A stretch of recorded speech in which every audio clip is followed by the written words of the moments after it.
जोधा अकबर में तलवारों की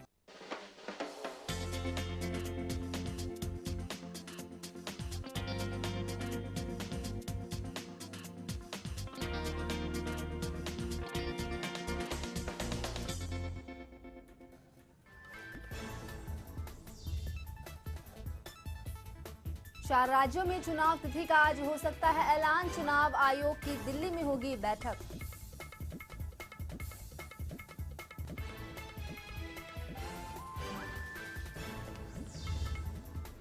आपने बीजेपी पर लगाया 4 करोड़ में एमएलए खरीदने का आरोप, जारी किया स्टिंग का वीडियो।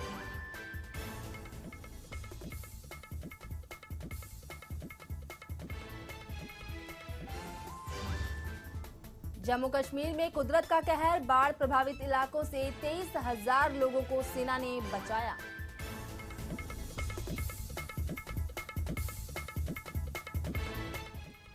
और इसके साथ ही सीबीआई चीफ रंजीत सिन्हा की मुश्किलें बढ़ी। रंजीत सिन्हा से सुप्रीम कोर्ट ने मांगा 1 हफ्ते में जवाब।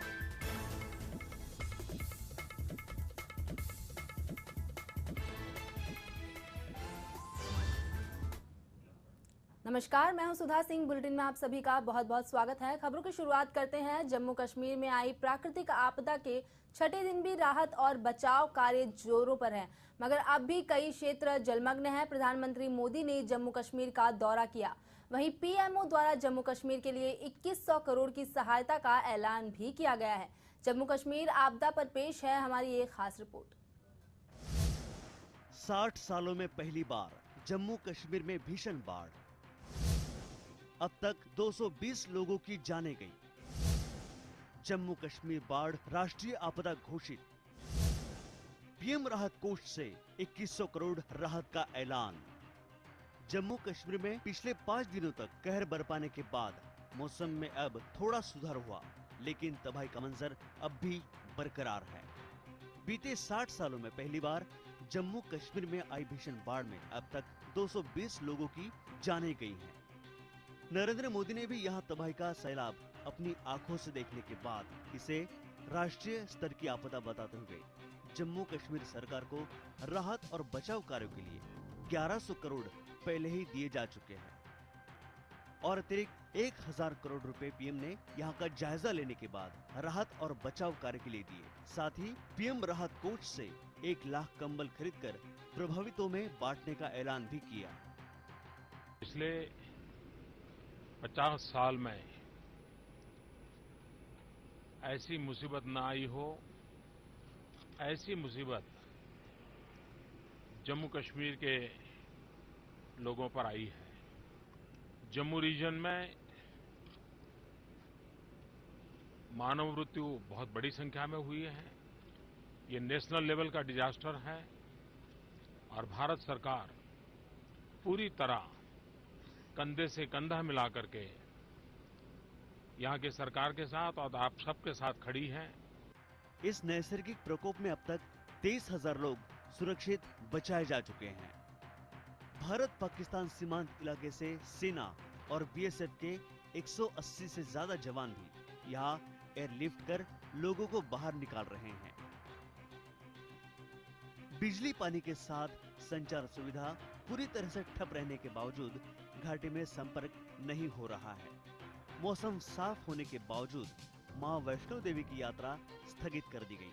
मां के भवन जाने वाले नए पुराने मार्ग सहित भैरव घाटी मार्ग पर जगह जगह भूस्खलन की घटनाएं अब भी घट रही हैं। यात्रा के इतिहास में पहली बार ऐसा मौका है जब खराब मौसम के चलते श्रद्धालु लगातार 4 से 5 दिन तक मां के दर्शन नहीं कर पाए। जम्मू कश्मीर में आई नैसर्गिक बाढ़ के बाद प्रशासन ने हेल्पलाइन नंबर जारी किया है, जो है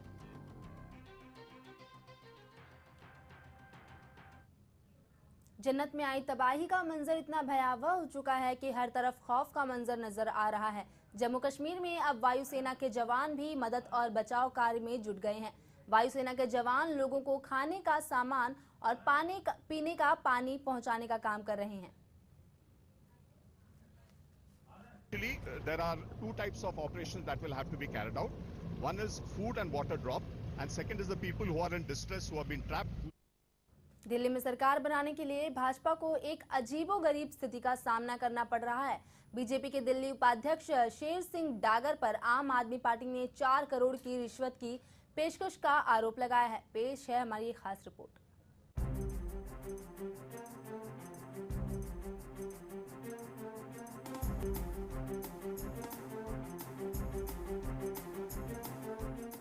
दिल्ली में सरकार बनाने की तैयारियों के साथ भाजपा को एक अजीबोगरीब स्थिति का सामना करना पड़ रहा है। भाजपा और इसकी दिल्ली इकाई के उपाध्यक्ष शेर सिंह डागर पर 4 करोड़ की रिश्वत की पेशकश के आरोप है। पार्टी ने पहले इन आरोपों से इनकार किया था, लेकिन बाद में शेर सिंह डागर को कारण बताओ नोटिस जारी कर जवाब मांगा गया है। आप प्रमुख अरविंद केजरीवाल ने दावा किया कि उनकी पार्टी के संगम विधायक दिनेश मोहनिया को शेर सिंह डागर ने अपने घर बुलाकर 4 करोड़ की रिश्वत का प्रस्ताव रखा। आप पार्टी ने स्टिंग ऑपरेशन की एक वीडियो क्लिप भी जारी की है, जिसमें डागर कथित रूप से रिश्वत की पेशकश कर रहे हैं। हम एफआईआर दर्ज कराएंगे और हम कल सुप्रीम कोर्ट में इस पूरी की पूरी वारदात की रॉ फुटेज सुप्रीम कोर्ट के सामने रखेंगे। आप प्रमुख अरविंद केजरीवाल ने कहा कि भाजपा के कुकृत्यों को लेकर चुनाव आयोग का दरवाजा खटखटाएगी। शेर सिंह डागर ने आपके विधायक दिनेश मोहनिया को कहा कि वो भाजपा के टिकट पर चुनाव लड़ सकते हैं। अगर वो हार जाते हैं तो उन्हें किसी सरकारी बोर्ड का अध्यक्ष बना दिया जाएगा। इस पूरे मामले पर केजरीवाल का कहना है कि किसी भी स्थिति में हम भाजपा को अवैध तरीके से दिल्ली में सरकार नहीं बनाने देंगे। Bureau report, lemon News, Mumbai.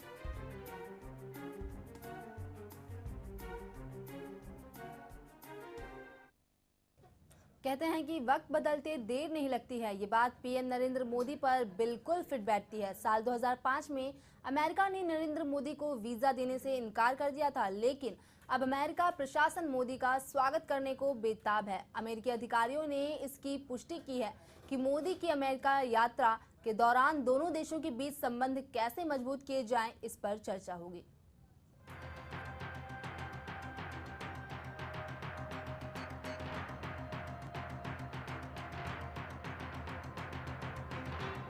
अमेरिकी राष्ट्रपति बराक ओबामा से आर्थिक विकास और कूटनीतिक मामलों पर चर्चा करेंगे पीएम नरेंद्र मोदी। आपको बता दें कि प्रधानमंत्री नरेंद्र मोदी 29 या 30 सितंबर को व्हाइट हाउस में अमेरिकी राष्ट्रपति बराक ओबामा से मुलाकात करेंगे। व्हाइट हाउस के प्रेस सचिव जोश अर्नेस्ट ने कहा, राष्ट्रपति बराक ओबामा 29 और 30 सितंबर को व्हाइट हाउस में पीएम मोदी का स्वागत करने को उत्सुक है। दोनों नेता अमेरिका भारत रणनीतिक साझेदारी को विस्तार देने और इसे प्रगाढ़ बनाने के क्रम में परस्पर हितों के व्यापक मुद्दों पर चर्चा करेंगे। आर्थिक विकास को गति देने, सुरक्षा सहयोग को बढ़ाने तथा दोनों देशों और दुनिया के दीर्घकालीन फायदों से जुड़ी गतिविधियों में सहयोग के उपायों पर भी चर्चा करेंगे। व्हाइट हाउस से जारी इस बयान से अंदाजा लगाया जा सकता है कि मोदी लहर का असर अब अमेरिका पर भी हो रहा है और वो भारत के साथ अपने संबंध और भी ज्यादा मजबूत करने के लिए बेकरार है। Shilpa Ronghe, Lemon News, Mumbai.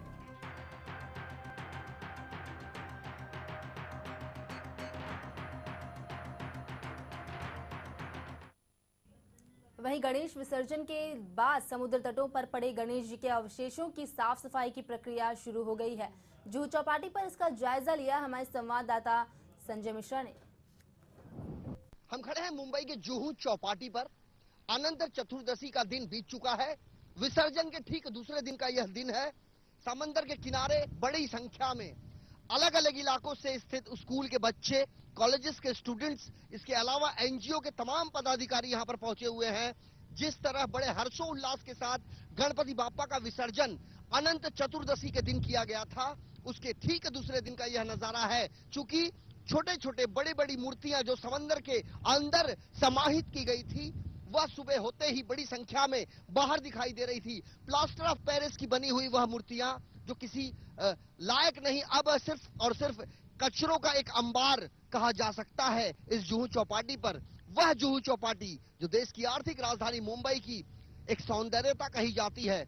यही कारण है कि हर साल की तरह इस बार भी अलग अलग स्कूल, अलग अलग कॉलेजेस, अलग अलग एनजीओ के तमाम वह लोग यहाँ पर पहुंचे हैं। साथ ही यहाँ के स्थानीय विधायक भी यहाँ पर हैं। साफ सफाई को अमली जामा पहनाया जा रहा है और खास करके इसमें कितने घंटे लगेंगे कुछ कहा नहीं जा सकता, चूंकि हर साल ही अमूमन यह देखने को मिलता है और इस बार भी कुछ ऐसा ही देखने को मिल रहा है। बहरहाल जितनी जिम्मेदारी सरकारी महकमे की होती है उतनी ही जवाबदेही आम मुंबईकर भी होनी चाहिए। यह चीज हमें यहाँ पर देखने को मिल रहा है। अब अनंत चतुर्दशी के ठीक दूसरे दिन का यह नजारा, जो कचरों का अंबार था वह लगभग साफ हो चुका है और इतना तय है कि एक बार फिर जुहू चौपाटी साफ और सुथरी हो चुकी है।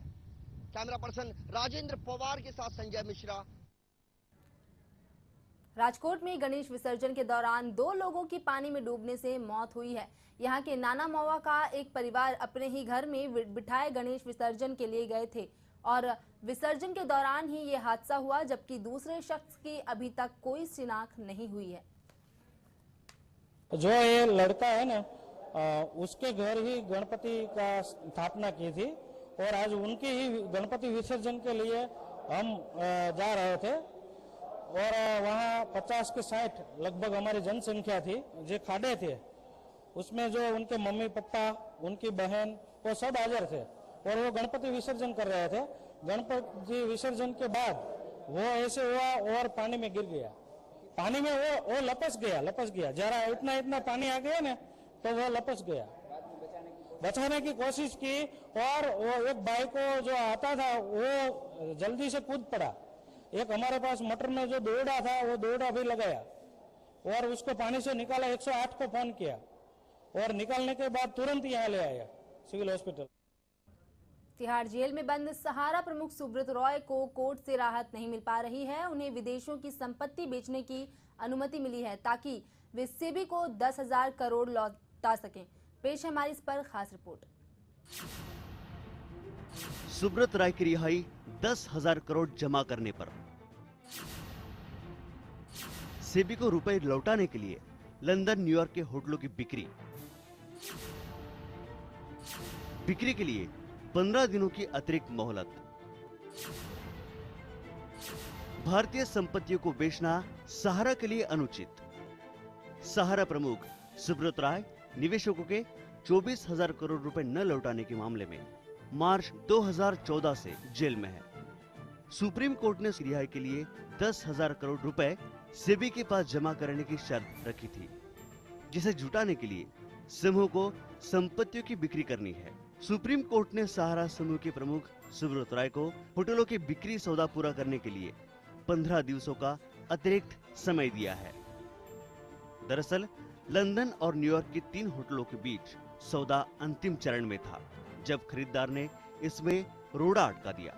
इस सौदे को पूरा करने के उद्देश्य से ही अतिरिक्त समय मांगा है। सहारा इन होटलों को जमानत के लिए आवश्यक राशि जुटाने के लिए बेच रहा है।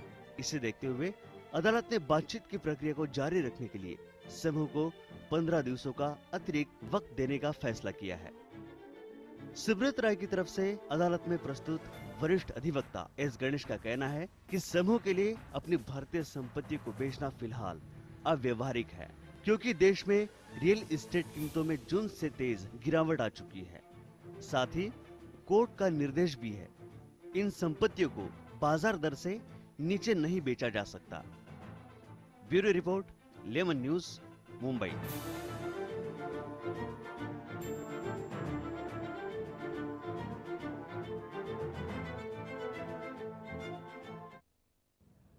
हिंदू लड़कियों को प्यार के जाल में फंसाकर शादी करने और फिर उन पर धर्म परिवर्तन यानी लव जिहाद के मुद्दे पर राष्ट्रीय स्वयंसेवक संघ का विरोध कम होता दिखाई नहीं दे रहा है। संघ प्रमुख मोहन भागवत ने कहा है कि लड़कियों को लव जिहाद का मतलब समझाना होगा और इससे बचने के लिए लड़कियों को जागरूक करना होगा। गौरतलब है कि आरएसएस ने लव जिहाद को आतंकी संगठनों की साजिश बताकर इसका विरोध किया था।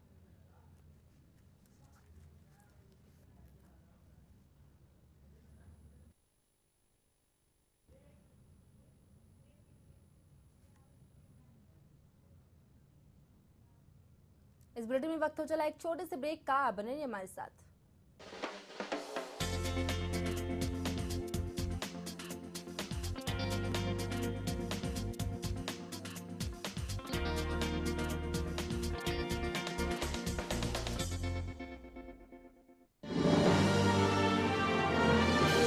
Global advertisers, scaling new heights in outdoor media.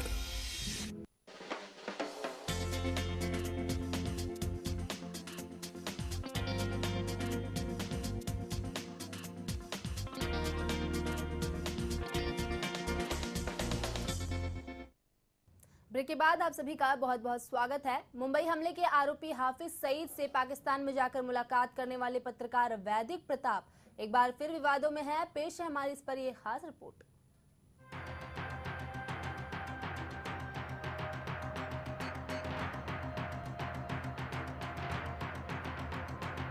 राजनीतिक विश्लेषक वेद प्रताप वैदिक एक बार फिर विवादित बयान देकर सुर्खियों में आ गए हैं। दरअसल अजमेर लिटरेचर फेस्टिवल में शामिल हुए थे वैदिक प्रताप। इस दौरान उन्होंने भारतीय संसद और सांसदों पर आपत्तिजनक बयान दिया है। जिसे मैंने सत्य समझा है उसके लिए मैं लड़ा हूँ, कभी डरा नहीं हूँ। किसी के सामने कोई समझौता मैंने नहीं किया है। जब मुझे किसी ने कहा कि संसद में 2 सांसदों ने मेरी गिरफ्तारी की मांग की, तो मैंने कहा है कि 2 नहीं, 100 भी नहीं, 543 सांसद भी अगर सर्वसम्मति से मेरी गिरफ्तारी का प्रस्ताव पारित करें और कहें कि डॉक्टर वैदिक को फांसी पर चढ़ाओ, तो मैं उस पूरी संसद पर थूकता हूं। मैं उनसे कहूं कि वे चूल्हे में जाएं, वे मूर्ख और बुद्धिहीन हैं। मैं उनकी बात को नहीं मानता। इससे पहले प्रताप ने पाकिस्तान जाकर हाफिज सईद से मुलाकात की थी, जिसके चलते वो विवादों में फंस गए थे। हाफिज सईद मुंबई हमले में आरोपी है। वैदिक ने साथ ही ये भी कहा कि सरकार अगर उन्हें जेल भेजना चाहे तो तिहाड़ जेल में पूर्व प्रधानमंत्री मनमोहन सिंह को भी उनके साथ जेल में रखा जाए। बकौल प्रताप, मनमोहन सिंह ने देश के हजारों जवानों की हत्या के लिए जिम्मेदार परवेज मुशर्रफ से मुलाकात की थी। गौरतलब है कि हाफिज सईद से वैदिक की मुलाकात से देश में काफी विवाद हुआ था और विपक्ष का कहना था कि सरकार की जानकारी के बगैर ये मुलाकात नहीं हो सकती थी, जबकि सरकार ने इन आरोपों को सिरे से खारिज कर दिया था। अब अपने नए बयान के बाद प्रताप फिर से विवादों के कटघरे में हैं। Shilpa Ronghe, Lemon News, Mumbai.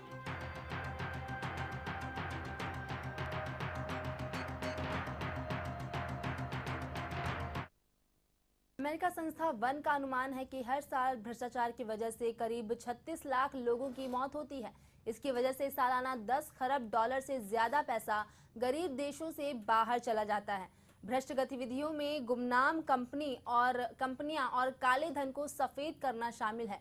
इस रिपोर्ट के मुताबिक भ्रष्टाचार निजी निवेश को रोकता है और आर्थिक विकास को कम करता है, व्यापार लागत को बढ़ाता है और रिपोर्ट के मुताबिक अगर सहारा और अफ्रीकी देशों से भ्रष्टाचार से कम किया जाए तो हर साल 1 करोड़ बच्चों को पढ़ाया जा सकता है।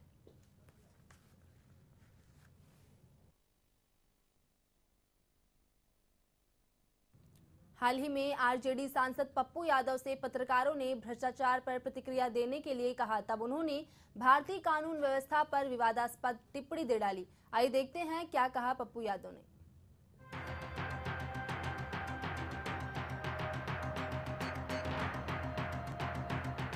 लगता है आरजेडी सांसद पप्पू यादव और विवाद का चोली दामन का साथ हो गया है। तभी तो आए दिन वो कुछ ऐसा बयान दे डालते हैं जिससे कंट्रोवर्सी खड़ी हो जाती है। हाल ही में उन्होंने भारतीय कानून पर विवादास्पद बयान दिया है। पूंजीपति और उद्योगपति का रखेल बना हुआ कानून आम आदमी के लिए नहीं है। मेरा व्यक्तिगत मानना है कि कानून वेश्या से बदतर स्थिति कानून। ये विवादास्पद बयान उन्होंने उस वक्त दिया जब पत्रकार उनसे भ्रष्टाचार और अन्य मसलों पर बातचीत कर रहे थे। आपको बता दें कि पप्पू यादव इससे पहले भी विवादास्पद बयानों को लेकर चर्चा में रहे हैं। उन्होंने लोकसभा चुनाव के प्रचार के दौरान लोक जनशक्ति पार्टी के प्रमुख रामविलास पासवान को भी वैश्या कह डाला था। Bureau report, lemon News, Mumbai.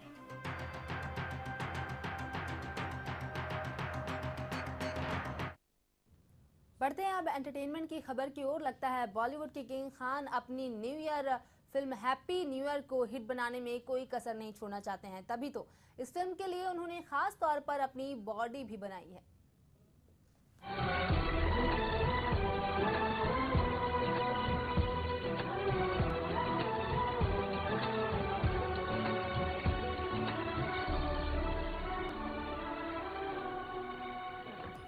वैसे तो शाहरुख फेमस है रोम कॉम मूवीज के लिए, लेकिन फिल्म ओम शांति ओम में किंग खान ने दिखाया था अपना रफ एंड टफ अंदाज। अपने सिक्स पैक एब्स को दिखाने के लिए एसआरके ने शर्टलेस होकर दर्द डिस्को किया था,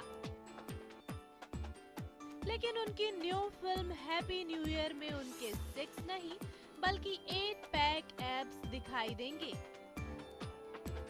ये तो आपको मालूम ही है कि ये 2 फिल्में फराह खान की हैं और इस फिल्म में उनकी लेडी लव का रोल शांति यानी दीपिका पादुकोण ही प्ले कर रही हैं। हाल ही में रिलीज हुई चेन्नई एक्सप्रेस में भी दीपिका के साथ किंग खान की जोड़ी खूब पसंद की गई। इस फिल्म में शाहरुख की एंट्री एक किक बॉक्सर के तौर पर होगी, जिसमें वो एक से बढ़कर एक स्टंट करते नजर आएंगे। शाहरुख खान ने अपने इस लुक का क्रेडिट ट्वीट करते हुए फराह खान, बेटे आर्यन और फिटनेस ट्रेनर प्रशांत को दिया है। साथ ही शुक्रिया भी अदा किया है। जहां शाहरुख के हम उम्र आमिर गजनी बन चुके हैं, बॉडीगार्ड सल्लू सालों पहले ही अपने बदन को हिट फिट बना चुके हैं, तो वहीं जॉन अब्राहम और ऋतिक की करियर की नैया पार लगाने में 8 पैक एब्स का अहम रोल है। अब तो रणवीर सिंह, शाहिद कपूर और सिद्धार्थ मल्होत्रा जैसे न्यू जनरेशन के स्टार्स भी अपने गढ़े हुए बदन की नुमाइश में पीछे नहीं है। तो ऐसे में बॉलीवुड के बादशाह कैसे पीछे रहेंगे भला? चलिए शाहरुख, हम भी दुआ करते हैं कि आपकी ये मेहनत रंग जरूर लाएगी। Shilpa Ronghe, Lemon News, Mumbai.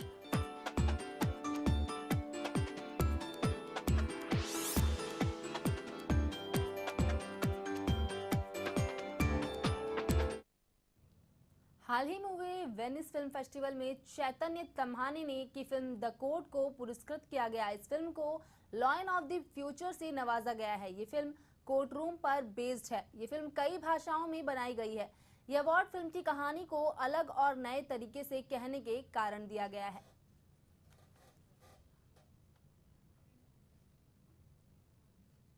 खूबसूरत सोनम ने फवाद खान के साथ की जमकर मस्ती। जी हाँ, सोनम कपूर अपनी फिल्म खूबसूरत के प्रमोशन में बिजी हैं, जिसके लिए वो पहुंची ठाणे के एक मॉल में, जहां अपने फैंस के बीच उन्होंने जमकर डांस किया। साथ ही उनके साथ फोटो भी खिंचवाए और हालांकि बढ़ती भीड़ के चलते वो जल्द ही वहां से निकल गई।